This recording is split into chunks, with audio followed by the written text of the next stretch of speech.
Então muitos viram os sinais que Jesus fazia, ouviu a mensagem de Jesus. Diz o texto que creram em Jesus, mas o próprio Jesus não se confiava a eles, porque conhecia o coração de cada um deles e que ninguém precisava falar sobre isso, de quanto que a gente é falso, de quanto a gente não dura uma palavra para sempre, a gente diz que ama, depois não ama, depois fala pelas costas. Deus, Ele conhece o coração humano. Jesus conhecia o coração humano. Oswald Smith é um pastor, já podemos dizer assim, do passado, porque é lá de 1950, 60, ele influenciou muito meu pai. Os livros que ele escreveu influenciaram muito o ministério do meu pai. Isso lá nos anos 60, 70. Então, é algo mais antigo. Esse pastor, ele foi pastor na igreja de Toronto, no Canadá. Era uma igreja muito missionária. Sustentava missionários por toda a parte do mundo. E ele também, com os seus livros, influenciou muita gente, não só o meu pai. Ele falou assim que ele aprendeu no início, quando jovem, o Evangelho através de um grupo que só ensinava o Evangelho através de experiências e sentimentos. Mas ele não tinha certeza da salvação. Então, ele olhava assim para as pessoas da sua comunidade e ele via que todos da sua cidade criam em Deus. Iam à igreja, mas não tinham a certeza da salvação. Ele não conhecia pessoas que fossem ateus na sua comunidade. No entanto, tinha muitos bêbados, blasfemos na sua comunidade. E aí isso trazia dúvida ao seu coração. E ele não queria, aos 16 anos, ele não queria nem pensar em dormir e morrer, ir para o inferno, estar perdido. Ele queria ter a certeza da sua salvação. E assim, ele ouvia o pregador falando, você precisa crer em Jesus, se você crer em Jesus, você vai ser salvo, você e a tua casa, Atos 16, 31. Ele disse, mas eu creio, mas eu não tenho certeza da salvação. Todos aqui creem, e quantos que não têm certeza da sua salvação? Quantos estão totalmente perdidos? E ele assim procurava essa certeza da sua salvação. Aí ele fala assim, até que ele leu a respeito desse assunto. Um livreto que falava de 3 passos para a fé que salva. É como se fosse 3 lances de escada. Você quer subir num determinado lugar, são 3 lances, você tem que subir o primeiro lance, o segundo lance, e depois, no terceiro lance, você vai estar lá em cima. O fato de você subir o primeiro lance não faz com que você já esteja lá em cima. E o fato de você estar no segundo lance não faz que você esteja lá em cima. Mas também você não chega ao terceiro lance se você não passou pelo primeiro e o segundo lance. Então, é muito importante esses 3 passos. Eu queria que você gravasse bem, que é bem simples esse estudo, é bem fácil, mas milhares de pessoas não entendem esse estudo. Por isso eu acho bem interessante que a gente ouça, e ouça novamente, até mesmo para você entender e até mesmo para você poder ajudar os outros a entenderem. O primeiro lance, o primeiro passo é ouvir. Como ouvirão se não há quem pregue? A fé vem pelo ouvir. Então, lá em Romanos, capítulo 10, o verso 14, ele diz, como crerão naquele de quem nada ouviram? E aí a fé vem pelo ouvir. Daí se não tem quem pregue, como que a pessoa vai ouvir? E se não for enviada essa pessoa? Como que o evangelho vai chegar em tal lugar e as pessoas vão poder saber a respeito da sua salvação? Então, o primeiro passo que a pessoa faz, o primeiro lance é ouvir, mas isso não é suficiente para a sua salvação. Jesus fala a respeito daquele que construiu a sua casa sobre areia. Ele está falando de uma pessoa que ouve a palavra, mas que não põe em prática a palavra. Jesus chama esse homem de ouvinte negligente. Ele ouviu, ele gosta de ouvir a palavra, mas ele não vive essa palavra. E a sua casa, Jesus disse que a sua casa é construída sobre areia. E ela é bonitinha enquanto não tem tempestade, enquanto não tem vendaval. Ela é muito bonitinha, ela é bem confortável. Só que no dia que vier a tempestade, diz Jesus que essa casa vai cair, porque não tem fundamento. Mas aquele que ouve a palavra e põe em prática, vive essa palavra, Jesus diz assim que ele está construindo a sua casa, a sua vida sobre a rocha. Quando vier o vendaval, a tempestade,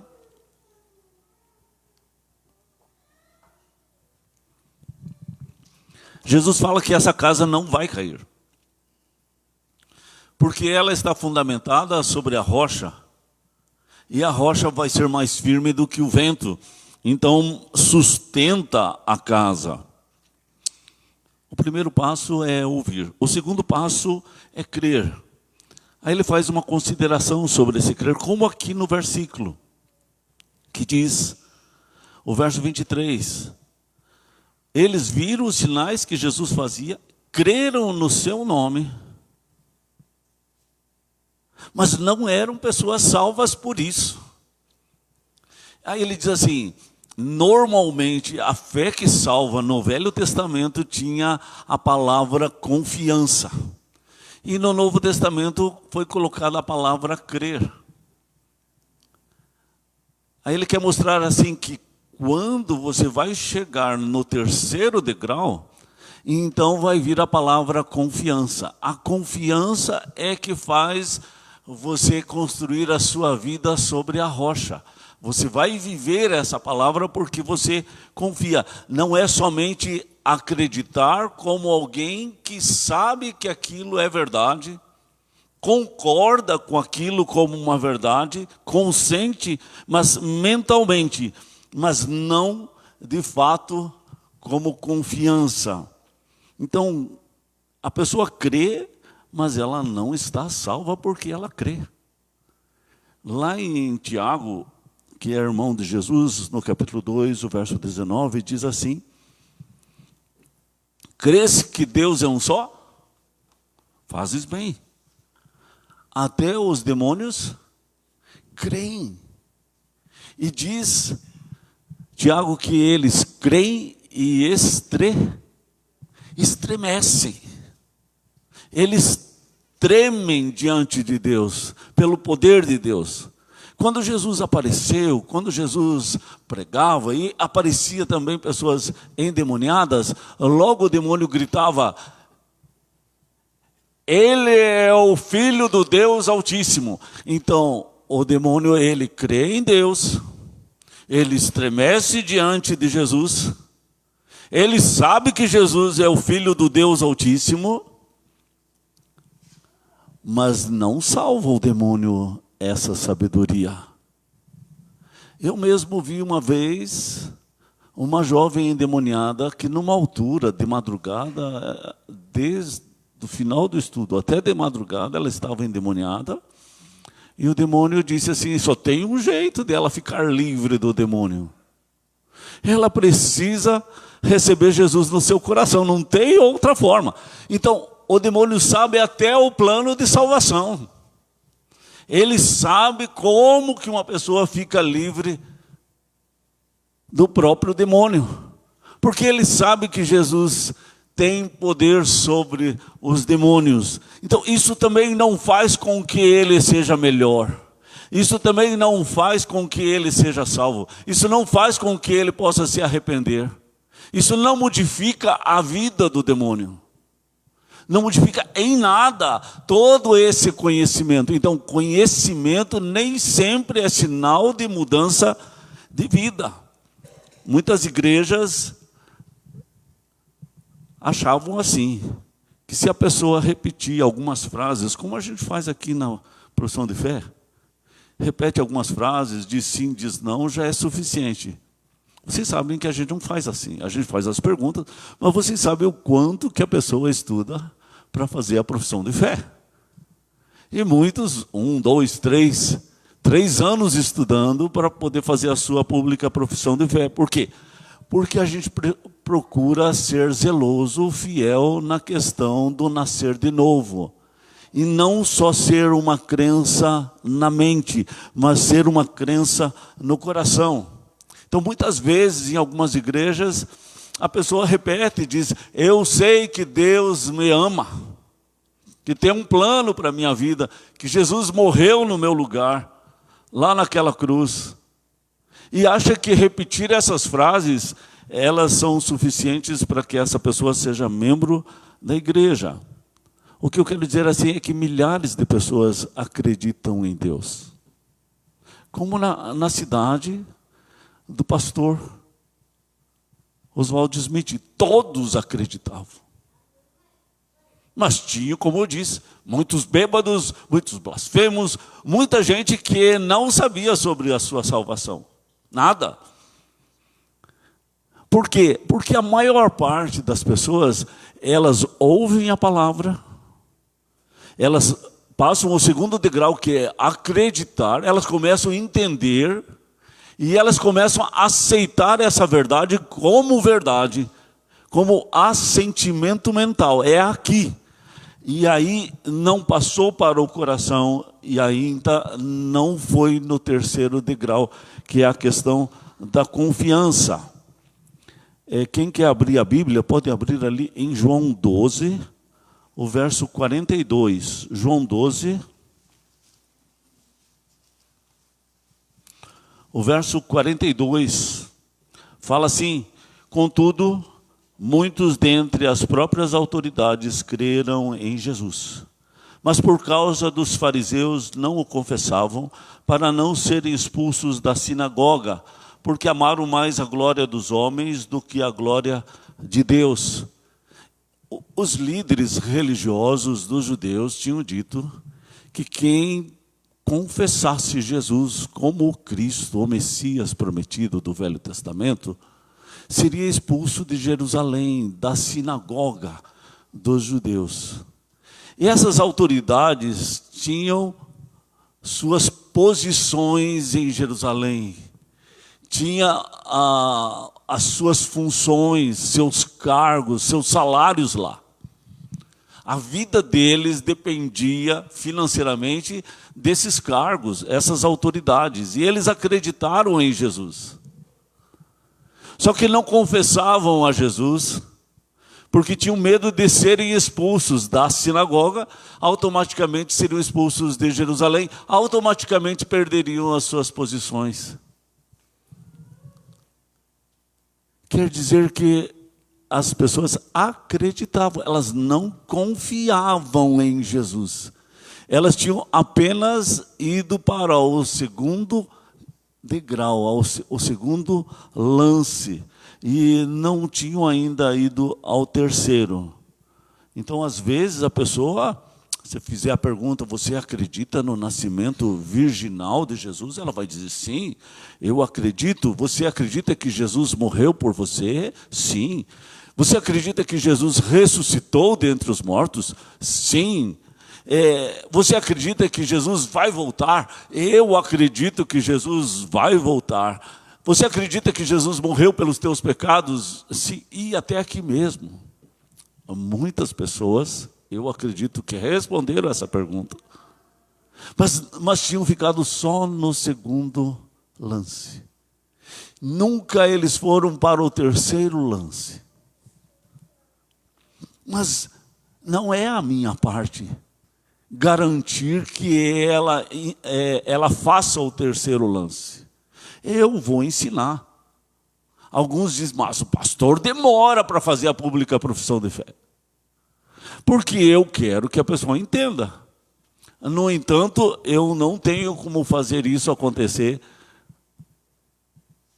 como diz o ditado popular, goela abaixo, né? Precisa ser uma coisa voluntária, que a pessoa toma a sua decisão e o toque do Espírito Santo na sua vida. Então isso precisa acontecer. E todos intelectualmente podem responder essas perguntas e entender as perguntas e responder positivamente às perguntas. Mas as perguntas que devem ser feitas de fato no evangelismo não são essas de teologia. As perguntas que precisam ser feitas no evangelismo é: você já nasceu de novo? Você é uma pessoa salva? Se você morresse hoje, você sabe para onde vai? Se Deus perguntasse para você, quando você entrasse lá na presença dEle, e Ele perguntasse para você, qual a razão de você entrar no meu céu? Que razão você daria para entrar no céu de Deus? Ou, você já recebeu Jesus no teu coração como Senhor e Salvador da sua vida? Essas são perguntas que a pessoa vai ter que responder, e elas não são perguntas gerais. Elas são diretas, elas são direcionadas em relação à salvação das pessoas, em relação à confiança que ela precisa ter na palavra de Jesus. Então vem o terceiro lance da escada, que é confiar. Então, quando o carcereiro perguntou para Paulo, o que eu preciso fazer para que eu seja salvo? O texto diz, crê no Senhor Jesus e será salvo. Mas nesse terceiro lance, a gente vê que não é de acordo com o texto de João 2, e nem o texto de João 12. Confia no Senhor Jesus e será salvo tu e tua casa. Não é acredite em Jesus e será salvo tu e tua casa. Não é acredite que ele nasceu, o nascimento virginal, milagroso, que ele ressuscitou dentre os mortos, que ele vai voltar. Não é isso.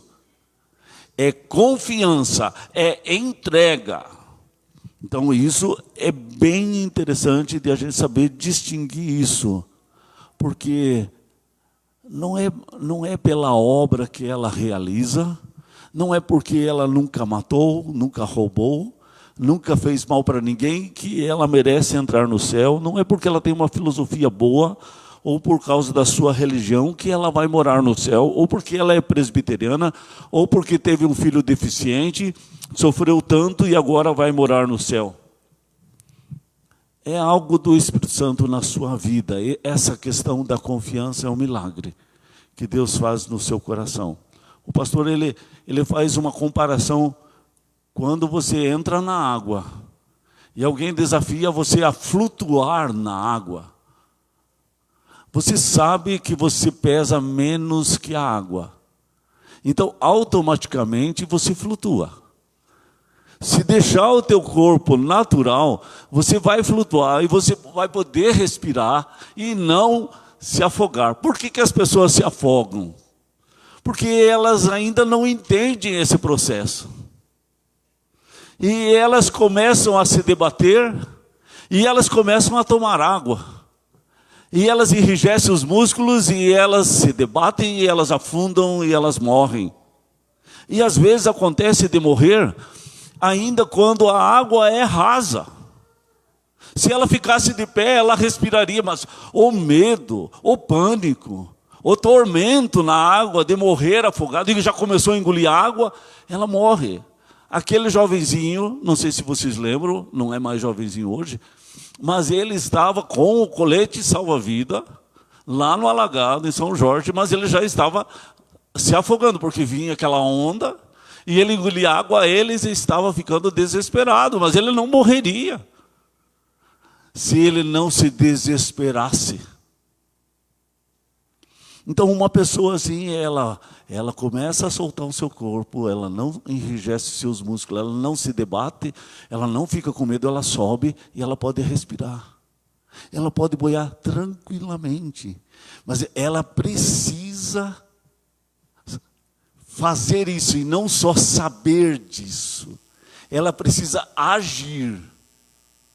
Então, o medo nos faz nos afogarmos.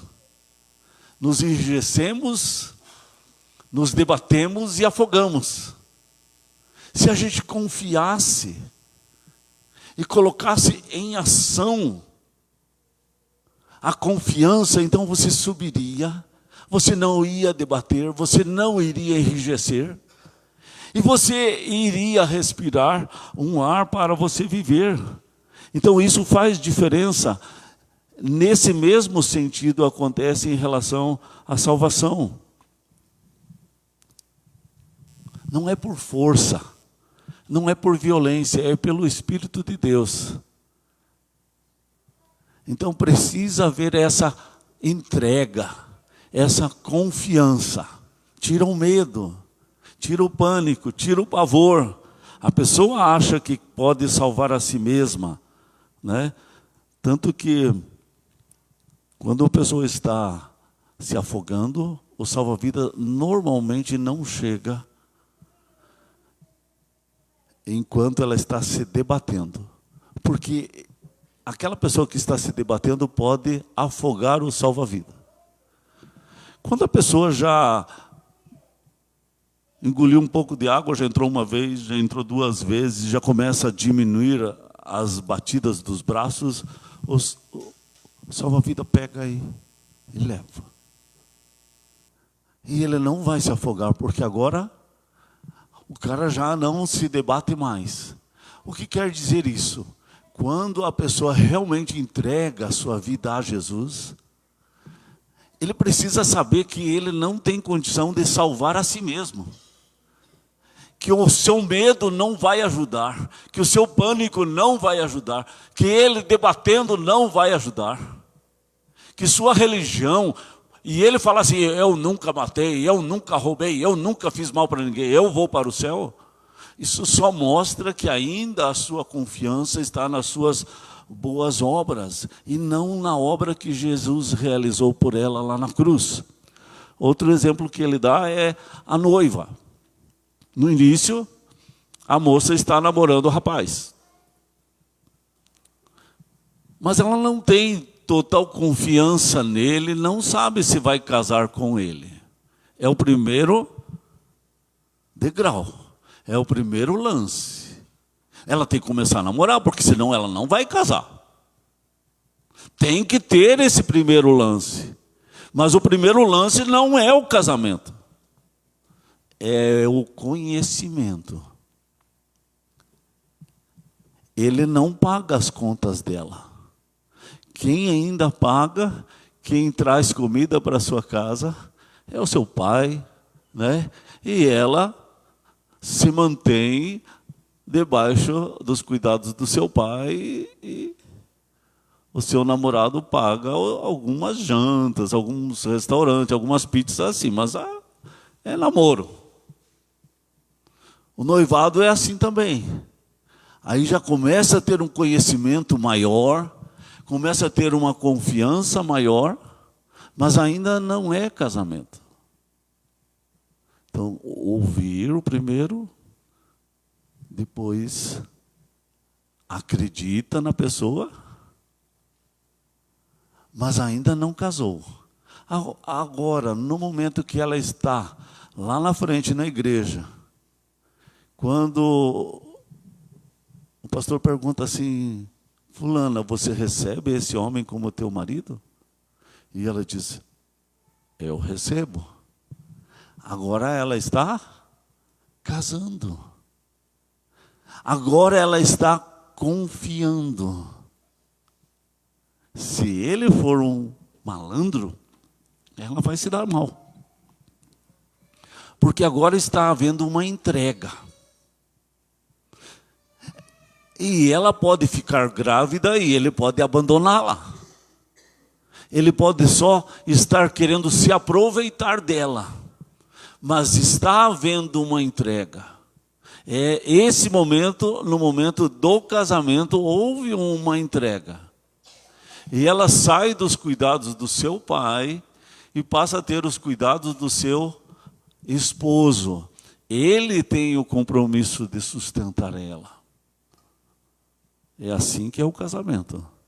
O que acontece? Que as pessoas, milhares de pessoas, acreditam em Deus, mas não se casaram com Deus. Não confiam suas vidas a Deus. Não têm um compromisso com Ele. É só conhecimento teórico, teológico de Deus. Mas não é viver a vida com Deus que vai fazer a diferença. Então, quando a pessoa apenas crê em Cristo, no sentido de acreditar, ela ainda não está salva. Essa crença em Cristo não pode salvá-la, sim, mas sim a sua confiança. Por fim, eu quero contar uma outra ilustração, é aquela que eu já sempre contei aqui. E ele conta com os detalhes, que eu nunca lembro dos detalhes, sempre que contei. Ele falou que foi em 1858, Charles Blondin é o nome do homem, que arrumou uma corda de 370 metros de comprimento. Então, esses detalhes, eu sempre contei essa ilustração, mas não sabia, não trazia os detalhes. Não sabia que era 370 metros, não sabia que o nome dele era Charles Blondin e não sabia que era 1858. Mas eu sempre contei essa ilustração e sempre contei esse... Vamos dizer que aconteceu lá nas cataratas do Niágara. Eu disse, então, vamos pensar aqui nas cataratas do Iguaçu. O camarada estica a corda ali e ele atravessa com aquela vara enorme e ele consegue ir para o outro lado. Aí todo mundo aplaude e ele pergunta, vocês acreditam que eu atravesse essa corda? Todo mundo diz, nós acreditamos sim. Aí tem o cara mais animado lá que grita e tal. Daí ele diz, agora vem aqui. Suba nos meus ombros e eu vou atravessar para o outro lado. Aí ele diz, não. Eu acredito que você passa com alguém nos ombros, mas uma outra pessoa, não eu. Porque vai que na minha vez você cai. Aí cair era morrer. Ele não queria. Ele desapareceu no meio da multidão. Diz o pastor que aí o gerente do evento, que sempre andava com esse Charles Colcord, o nome dele, ele subiu nos ombros e foi, porque conhecia o homem que atravessava a corda e confiava.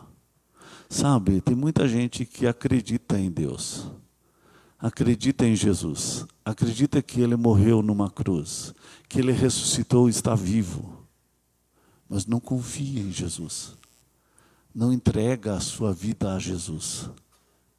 A diferença toda é essa. Não adianta acreditar em Jesus. Não adianta apenas saber que Ele fez tudo isso por você e que Ele te ama. O que importa é se você realmente confia nele a tua vida e você dedica a tua vida a Ele, você subiu nos ombros dele.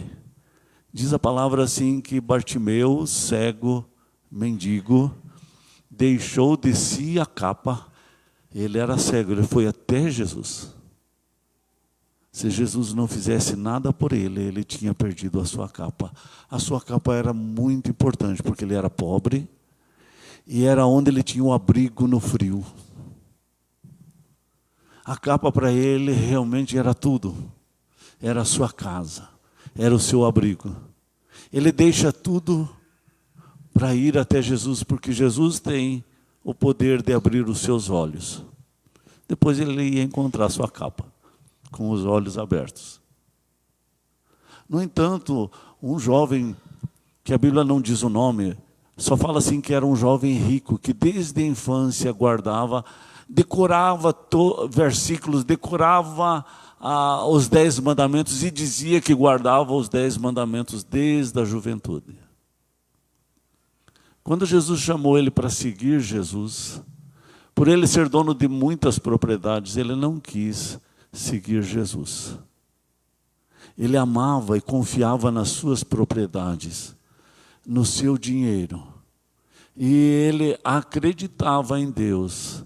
Ele disse que seguia a Deus e cumpria os 10 mandamentos desde a sua juventude. Mas era só acreditar. Ele não confiava. Jesus, o Filho de Deus, passou nessa terra. Esse jovem teve o privilégio de ser convidado por Jesus para andar com ele. E ele não quis andar com Jesus. E ele saiu triste da presença de Jesus, porque ele era dono de muitas propriedades. Ele não queria perder suas propriedades. E ele não pensou na importância que era, e o privilégio que era, e a oportunidade que era andar com Jesus. Então muitos acreditam e não confiam em Jesus, por isso não abrem mão da sua vida para a vida que Jesus quer dar para eles. É importante você conhecer isso aqui. Ajudar os outros, ajudar teu filho, ajudar teu amigo, a não ficar entre os milhares que só acreditam em Deus, só acreditam em Jesus, estão só no segundo lance e nunca passaram para o terceiro lance. A salvação verdadeira só vai se você passar os 3 degraus, os 3 lances. Não tem salvação no primeiro lance, nem no segundo. Precisa ter o terceiro, que é a confiança. Muito bem.